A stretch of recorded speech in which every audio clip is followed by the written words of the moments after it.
자, 여러분 안녕하세요. 오늘 방송은 그러니까 지금 영상은 아마 뭐 주식과 좀 관계가 없기도 하지만 이제 제 팬분들이라면 저를 평소에 좋아해 주신 분들이라면 좀 그런 분들에게 좀 하고 싶은 이야기인 것 같아요. 뭐 특별한 건 아니지만 저의 스스로의 자아 성찰 그리고 회의감 그리고 또 시장의 어떤 변화 뭐 여러 가지 아무튼 좀 생각이 전 원래 많은 편이라서 좀 그런 걸 이야기해 보려고 합니다. 어제 라이브 방송 여러분 참석하셨죠? 어제 라이브 방송 보시면서 뭐 평소에 한 500명에서 뭐 700명 사이 이렇게 들어오시는 것 같아요. 그리고 이제 채팅 참여는 제가 봤을 때는 한 10명에서 20명 정도. 보통은 뭐 채팅 잘 안 하시죠. 모바일로 들으시기 때문에. 저도 뭐 마찬가지로 뭐 다른 분야의 방송을 본다고 하면 뭐 채팅 참여 안 해요. 그냥 정보만 들으려고 보죠. 뭐 그렇다고 해서 뭐 관심 있게 보지 않는 건 아니니까 관심 있는 거니까. 그렇죠?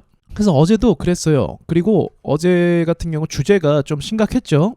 근데 이제 컨셉이 그거였죠. 뭐 아주 극단적인 비관론적으로 봤을 때 시장에 어떤 악재가 있는지 그걸 이야기하는 거 두 가지 정도. 그리고 다음 주에는 제가 또 시장에 대한 호재 이런 것도 이야기하려고 했거든요. 그러다 보니까 이제 아무래도 어제 관련된 그 주제가 대만 전쟁이었잖아요. 이게 계속적으로 이 뉴스에도 나오고 또 굉장히 심각한 문제고 또 막상 정보는 많은데 뭐 대만 전쟁이 날 것 같다 이런 이야기 많은데 그런 이야기는 없어요. 경제에 미치는 영향 이거에 대해서는 있긴 있는데 많이 있지는 않더라고요. 특히나 우리 투자하는 사람들이니까 어떤 식으로 될까. 일단 뭐 어제 얘기하다 사실 말하는데 이게 터지게 되면 우리나라 증시는 진짜 마이너스 40에서 60 이렇게 갈 수도 있습니다. 너무 끔찍하죠. 그러니까 예의주시하면서 뭐 지켜보자 뭐 이런 취지가 좀 있던 영상이었는데 자 아무튼 근데 그것도 그건데 뭐 얘기하는 것까지는 좋아요. 근데 제가 요즘 느끼는 게 뭐냐면 또 이 이야기를 하다 보면 아무래도 정치 이야기로 넘어갈 수밖에 없잖아요. 그런데 여러분도 아시겠지만 요즘 들어서 정치 이야기하면 채팅창 난리 나고 서로 싸우기 시작합니다. 갑자기. 그런데 이것도요. 제가 한번 생각을 해봤어요. 이게 여러분이 막 싸울 것 같아서 또는 막 말이 괜히 나오니까 제가 피했던 거거든요. 이거를. 근데 어제 그 생각이 드는 거예요. 아니 내가 객관적으로 이야기하고 그리고 타인의 의견을 무시하는 게 아니라 그쵸. 어쨌든 저의 투자에 관련된 입장으로 이야기를 하는 거잖아요. 그리고 거시적인 측면으로 연구하고 고민한 관점을 여러분께 공유하는 거잖아요. 제가 하는 게 그거잖아요. 그쵸. 여태까지 그렇게 해왔고 사실은. 그러니까 세력주도 마찬가지 어떻게 보면 세력주도 그냥 튀어오르는 지금 뒤에 보이시는 이 상지건설 그냥 이 튀어오르는 종목들에 대해서 분석하라고 하면 분석할 수 있어요. 어디가 지지선이고 이게 왜 오르고 할 수 있어요. 근데 이제 그런 것도 하지만 더불어서 큰 흐름상 이 시장에 대한 분석, 시황에 대한 이야기도 제가 또 하잖아요. 그쵸? 그런 것도 도움이 되시니까. 그러면 세력주 분석하는 것도 같은 관점이에요, 사실은. 왜냐면 지금 시장에서 야, 지금 상지건설 작전주다라고 얘기합니까? 이거 작전주라고 얘기해요? 아무도 그 얘기 안 하잖아요. 근데 상지건설 뭡니까? 작전주잖아요. 누가 봐도. 이딴 회사를 누가 사요? 막말로. 그렇잖아요. 저도 이거에 많이 순화를 했단 말이죠. 그동안. 근데 원래 제 성격대로 이야기하면 이걸 누가 삽니까? 이거를. 여러분 돈 버는 거 보세요. 이거 자본 잠식에 빠지기 직전이잖아요. 사실. 여기서 삐끗 잘못해서 매출 없어지고 영업이익 적자 되면 어떻게 되는 거예요? 더군다나 건설이잖아요. 바이오 회사도 아니고 뭐 기술을 개발해서 앞으로 뭐 시장에 참여하고 그런 게 아니라 말 그대로 건설 회사란 말이에요. 굉장히 위험해요. 지금 유보율이 있는 거 이거 한 방에 깨져요. 이거 분기 1분기 2분기 지나면 이거 삭제됩니다. 그 정도로 규모가 크지 않단 말이죠. 근데 이런 회사가 정치가 묻어서 엄청나게 상승을 했어요. 그리고 V자 상승했어요. 어제 이걸 가지고 제가 뭐라고 말했죠? 광기라고 말했죠. 광기 때문에 반등이 가는 거예요. 광기 때문에 사람들이 매수하는 거예요. 단순히 지금 당장의 수익을 보고. 근데 그 전에 마중물은 누가 부었어요? 점상은 누가 만들었어요? 세력들이 만들었잖아요. 근데 이거 뭐 상지건설을 어떤 객관적인 보도 매체나 이런 곳에서 여러분 상지건설은 작전주입니다. 조심하세요. 이렇게 얘기합니까? 아무도 그 얘기 안 하잖아요. 금강원이 이거 지금 조사 들어갔습니까? 조사하고는 있을지 모르겠지만 공식적으로 말한 건 없잖아요. 그리고 세력들이 다 개미들한테 넘기고 나서 그때서야 제가 봤을 때는 조사 들어갑니다. 그렇죠. 그래서 이런 관점으로 이야기하는 거예요. 그 정치도 이런 관점으로 이야기하는 거예요. 제가 어떤 색깔을 가지고 있는데 제가 빨간색을 좋아한다고 해서 뭐 그렇게 막 이야기하는 것도 아니고 파란색을 좋아한다고 해서 그런 이야기를 하는 게 아니잖아요. 제가 정치 이념을 얘기하는 게 아니거든요. 그렇죠? 여러분들 아실 거예요. 돌아가는 상황 판단 그리고 지금 미국과 중국 간의 그런 사이에서의 어떤 중요한 줄다리기 그 속에서 우리나라가 어떻게 해야 될 것인가. 근데 지금 대통령은 어떤 컬러를 가지고 있냐, 지금 후보는 어떤 컬러를 가지고 있냐, 그거 얘기하는 거 사실 별거 아니고 당연한 건데 제가 제 스스로에게 회의감 든 게 뭐냐면 왜 그 얘기를 내가 못하냐고. 정치 얘기하면 사람들이 이렇게 분열되고 할 거야. 근데 제가 이거를 또 생각을 해봤는데 막상 정치 이야기 나오면서 싸우는 사람들은 몇 안 된다. 몇 안 됩니다. 막상 싸우는 사람들은. 그러니까 보통은 제 방송을 들으시는 분들은 제가 무슨 말하는지 안다는 거죠. 사실은 이 사람이 뭐 이쪽에 막 치우쳐서 얘기하는 게 아니라 상황 그 자체를 이야기하는 거예요. 상황 그 자체. 제가 저번에 제가 정치 이야기 안 하게 된 그 계기가 있었는데 어떤 거였냐면 제가 민주당은 중국 편에 서는 부분이 있고 그리고 국힘 쪽은 일본이랑 미국 쪽에 서는 부분이 있다라고 말씀을 드렸죠. 그래서 국민의힘 하면 프레임이 뭐예요? 사람들이 이야기하는 거 친일파 아니냐, 그쵸? 그러면서 얘네가 실제로 강조하는 게 뭡니까? 한미일 동맹을 강조하죠. 민주당은요, 지난 문재인 정권 때는 어땠어요? 북한 쪽으로 가서 기업 오너들 데리고 가서 김정은하고 만세했잖아요. 그리고 나서 김정은이 그 연락 사무소 폭파해버렸잖아요. 몇백억짜리. 다 아시죠? 내용. 국민의힘으로 윤석열 대통령이 당선되니까 어떻게 됐어요? 대북주가 하락했잖아요. 시장이 그렇게 판단하고 있는 거예요. 그리고 지금 민주당 후보인 이재명 후보가 될 것 같으니까 어떻게 되고 있어요? 대북주가 오르고 있잖아요. 그쵸? 이거는 사실 제가 민주당이 나쁘다 뭐 누가 좋다 이걸 얘기하는 게 아니라 기본적으로 각 정당이 의존도가 높은 나라들이 있단 말이에요. 저는 이렇게 생각해요. 여러분 중국한테 기대는 게 나쁩니까? 또는 미국한테 기대는 게 나빠요? 둘 다 기대하죠. 왜냐면 둘 다 시장이 크잖아요. 중국에서 빼올 거 빼오고 미국에서도 빼올 거 빼오고 미국은 안보의 강점이 있잖아요. 그쵸? 그래서 우리나라가 사실상 주한미군 때문에 북한이 우리나라를 견제 못하는 이유가 그거잖아요. 함부로 못 건드린단 말이에요. 우리나라 안에 미군이 주둔하고 있기 때문에 우리나라를 공격하면 미군이 나설 수밖에 없는 거예요. 얼마나 든든합니까? 그쵸? 중국은요. 경제 규모가 엄청 크잖아요. 쉽게 말하면 소비국가죠. 소비국가. 미국도 소비를 해주지만 중국의 소비를 따라갈 수는 없어요. 그래서 중국이 그렇게 소비를 해줬고 우리가 중국 경제에 의존을 했기 때문에 우리나라가 경제적으로 엄청나게 성장할 수 있었던 거예요. 또 중국 사람들이 우리나라에 와서 뭐 과거에 지금은 많이 죽었지만 명동에 한번 오면 뭐 화장품 쓸어가고 자영업자들도 살아나고 막 그런 것도 있었잖아요. 그쵸? 그러니까 우리가 이것을 적절하게 이용하는 게 맞는 거죠. 어느 한 나라를 완전 척지고 적으로 만들어버리면 곤란해요. 왜냐하면 미국은 1등 나라고 중국은 2등 나라잖아요. 그러니까 이런 부분에 있어서 균형감 있게 잘 정치할 사람을 뽑는 게 굉장히 중요한 거죠. 근데 안타깝게도 그런 균형을 지키는 사람은 없다는 거예요. 없어요. 지금 우리나라 정치권에. 그래서 어떻게 돼요? 극단적이라는 거죠. 그럼 이게 경제에 영향을 안 미치겠습니까? 경제에 영향을 미치게 된단 말입니다. 그러니까 우리나라 국익을 위해서 이 줄다리기를 잘하고 밀당을 잘하는 사람이 대표가 돼야 되는데 컬러가 확실한 거예요. 윤석열 씨는 어떻게 했습니까? 그리고 문재인 전 대통령은 어떻게 했어요? 네, 이게 너무 극단적이라니까요. 이런 상황들이. 이렇게 되면 주식시장이 교란이 되는 거예요. 미국이 문재인 전 대통령 당시에 집권 당시에 미국이 우리나라를 엄청나게 견제했어요. 환율 조작국이라고 지정까지 하면서 일부러 압박을 했었습니다. 우리나라에 사드 배치하니까 어떻게 했어요? 중국이 경제적으로 엄청나게 공격했잖아요. 그러니까 이런 모든 것들을 잘 균형 있게 할 만한 지도자가 우리에게 필요하다라고 얘기할 수 있겠죠. 그런데 이게 사실 제가 늘 과거에 하던 이야기였고 이렇게 하면서 이제 여러분과 소통하고 그랬던 게 이제 와주스키였는데 아니 여기는 뭐 민주주의 국가가 아닌 것처럼 뭐 정치에 대해서 잘못 뭐 얘기만 하면 근데 뭐 잘못 얘기한 것도 아니야 누구 욕한 것도 아니야 얘기만 하면 넌 그쪽이냐 하면 싸우는 게 이거 정상 아니라고 생각해요. 근데 이게 제가 어제 느꼈어요. 여러분 어제 뭐냐면 어제 여러분 방송 들으신 분들 혹시 분위기 파악하셨는지 모르겠는데 제가 그 얘기를 했잖아요. 이것도 합리적인 얘기였죠.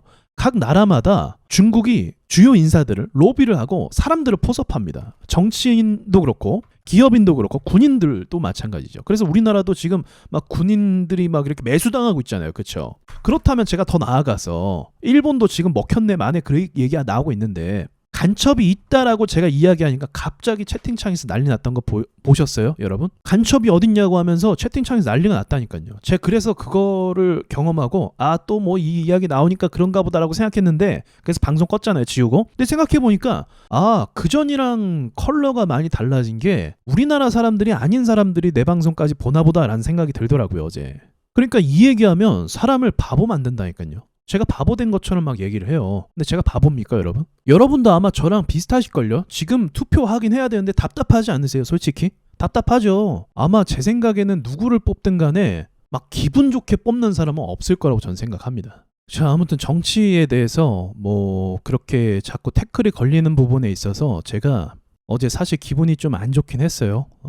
아니 나도 국민의 한 사람이고 그리고 나름대로 분석하는 사람인데 이런 객관적인 정보도 전달 못하면 뭐하러 이거 하고 있나 이 생각 들더라고요, 솔직히. 민주주의 국가에서 이 발언권의 자유가 있는 거거든요, 여러분. 타인의 발언을 이게 막으면 안 돼요.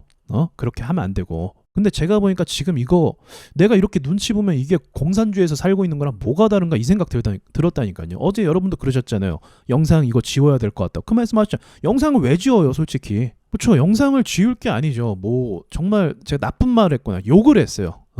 욕을 했고 막 제가 뭐 대통령 개새끼 이랬으면 뭐 지워야겠죠. 그 부분 편집해야겠죠. 근데 그런 것도 아니고, 그렇죠? 지금 벌어지는 상황에 대해서 좀 제가 준비한 거를 여러분께 분석해서 말씀드리는 건데, 아무튼 상황이 이상합니다. 이상해요. 이상해졌어요. 그래서 제 생각에는 간첩 있다고 말하니까 난리치는 거 보니까 야, 그쪽 사람들이 이렇게 참여를 하는 건가? 이 생각까지 들었다는 거죠. 그냥 별별 생각 다 든다는 거죠.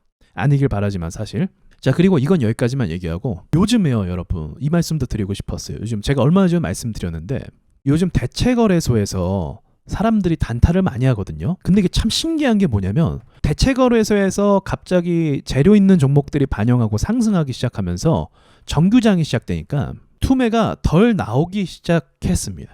투매가 덜해요. 과거 차트를 한번 볼게요. 자, 보시면 대체거래소가 나오기 전에 한참 종목들이 이런 게 좀 많이 나왔었어요. 이건 좀 극단적이긴 한데 카페24처럼 이런 말도 안 되는 투매들이 종종 나오곤 했습니다. 종종 나왔었어요. 근데 대체거래소가 나오고 나서부터는 투매가 아예 없는 건 아닌데 이 정도의 극단적으로 개미를 완전 죽이고 싶어서 난리치는 이런 모양은 요즘에 나오지 않고 있습니다. 그래서 더 지켜봐야겠지만 제가 둘러봤어요. 지금 상황을 여러 가지 둘러봤는데 이 공통점이 있더라고요.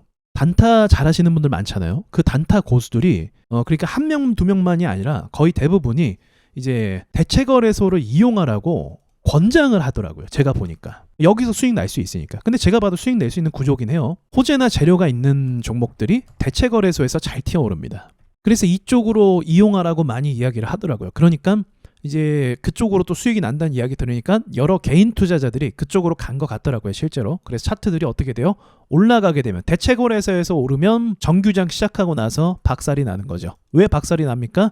여기서 샀던 사람들이 매도하는 거거나 또는 세력들이 대체거래소에서 들어왔기 때문에 용납할 수 없기 때문에 박살을 내서 흔들어 버린다는 거죠. 이렇게 되니까 시초부터 대체거래소를 이용하는 사람들은 물리게 되고, 정규장에서만 그냥 고정적인 매매했던 사람들은 오히려 수월해지는 효과가 발생을 하더라고요. 그러니까 수급이 분산돼서, 수급 분산되면 수월하거든요. 지금 기존에 단타를 하던 사람들에게는 오히려 수월한 상황이 만들어지고 있다고 저는 보고 있습니다. 그러니까 제가 이 이야기를 왜 하냐면, 그만큼 이 유튜버나 고수들의 입김에 따라서 시장의 변화와 돈들의 쏠림이 정해지는 부분이 많이 생겼다는 걸 말씀드리고 싶은 거예요. 그러니까 유튜브가 활성이 되면 될수록 주식의 난이도가 점점 전 올라간다는 걸 말씀드리고 싶은 거죠.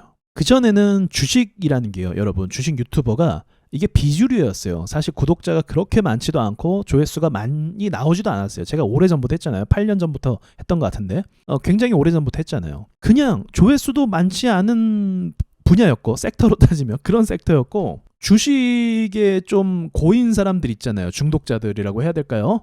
이런 사람들이 이제 여기서 소통하고 얘기하고 그랬던 거죠. 근데 어느 순간부터는 이제 컨텐츠가 발전을 하다 보니까, 아무래도 그러다 보니까 재미로 보는 사람들도 많아지고, 그러다 보니까 많은 사람들이 주식에 대해서 공부를 더 많이 할 수 있고, 유튜브를 통해서 더 많이 할 수 있고, 더 똑똑해지고, 그러면서 시장이 점점 변화된다는 걸 제가 많이 느끼고 있어요. 예전에는 사람들의 비중이 많지 않았기 때문에, 그리고 실제로도 시장이 그렇게 변하지 않았거든요. 그냥 그랬어요. 제가 뭘 얘기하든 변화는 없었어요. 근데 이제는 아니라는 거죠. 이제는 개인들이 너무 똑똑해졌습니다. 막말로 지금 두산 에너빌리티에 돈들이 엄청 쏠리고 있는데 아마 이것도 개인 투자자들도 엄청 많이 샀을 거예요. 이런 것도 이제 주식 잘하는 사람들이 사는 종목 중에 또 하나이기도 하거든요. 주식 고수들이 사야 될 종목들은 살 정해져 있긴 해요. 물량을 실을 수 있는 게 많이 없으니까. 이게 대표적이죠. 근데 움직임 보세요. 사람들이 들어오니까 어떻게 합니까? 난리 부르스를 치고 있죠. 아주 주접을 떨어도 이런 주접이 없습니다. 움직임 보세요. 이게 코스피 200에다가 시가총액이 진짜 엄청난데 이런 움직임 만들어내고 있어요. 개판이죠? 왜 그럴까요? 사람들이 많이 들어왔으니까. 많은 사람들이 똑똑해졌으니까. 이게 생각보다 상승 초입이거든요, 여러분. 생각보다 그러니까 좀 오르긴 했지만 정고점을 돌파한 지는 아직 얼마 안 됐어요. 근데 이때부터 이미 사람들이 눈치를 채고 엄청나게 매수를 들어왔다는 거죠. 그래서 이것도 제가 조금씩 느끼는 부분이긴 했었는데 사실은 이제 더 이런 시장이 명확하게 대체 거래소가 저렇게까지 움직일 리가 없는데 그렇게 움직이는 걸 보니까 제가 더 명확해지더라고요. 아, 방향을 좀 바꿔야 될 때가 오기도 한 것 같다라는 생각이 들었어요. 제가. 그러니까 저 개인적으로는 재미가 없는 거예요. 때로는 라이브 방송 키면서 그냥 이런 얘기 저런 얘기 다 하면서 하고 싶은 말 다 하면서 막 떠들고 막 그렇게 여러분하고 재밌게 있었던 시절이 있었는데 이제는 그런 방향이 있어서 제가 이제 좀 막히는 듯한 느낌을 계속 받기도 했고, 그리고 시장 같은 경우도 잘 올라가고 좋아야 되는데 이제는 정보가 너무 많다 보니까 저뿐만이 아니라 여러 좋은 정보들이 굉장히 많다 보니까 오히려 이것이 투자자들에게 뭐가 된다? 독이 되는 현실을 보게 되니까 여러 가지 생각이 많아지더라고요.